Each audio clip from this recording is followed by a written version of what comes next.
தஞ்சாவூர்லேருந்து 7 செடிகள் order place பண்ணியிருந்தாங்க. And வந்து சாமந்தி காம்போ நம்ம ஆஃபரில் போட்டிருந்தப்போ ஆர்டர் ப்ளேஸ் பண்ணியிருந்தாங்க. ஸோ அவங்களுக்கு சூப்பராக ஹெல்த்தியாக ரிசீவ் ஆகிருக்கு. அவங்களோட அன்பாக்சிங் வீடியோ தான் நீங்கள் இதில் பார்த்துட்ருக்கீங்க. இந்த மாதிரி செடிகள் எல்லாமே உங்களுக்கும் வேணும்னு நினச்சிங்கன்னா நீங்கள் வெப்சைட் இல்லாட்டி வாட்ஸ்அப்பில் உங்களோட ஆர்டரை நீங்கள் கண்டிப்பாக கட்டாயமாக ப்ளேஸ் பண்ணிக்கலாம். ஹோம் டெலிவரி ப்ரொஃபஷனல் கொரியர் மூலயமா உங்களுக்கு அனுப்பிச்சு தரோம்.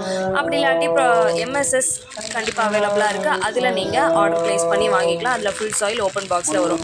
இந்த மாதிரியான சூப்பரான ஹெல்த்தியான பிளான்ஸ் எல்லாமே நம்மக்கிட்ட எப்போயுமே அவைலபிளாக இருக்குங்க. ஸ்டாக்லாம் செக் பண்ணி பார்த்துட்டு உங்களுக்கு பிடிச்ச செடிகளை நீங்கள் ஆர்டர் ப்ளேஸ் பண்ணிக்கோங்க. தேங்க்யூ ஃபார் வாட்சிங். வீடியோ ஃபுல்லாக பார்த்துட்டு உங்களுக்கு பிடிச்சதை லைக் பண்ணிக்கோங்க.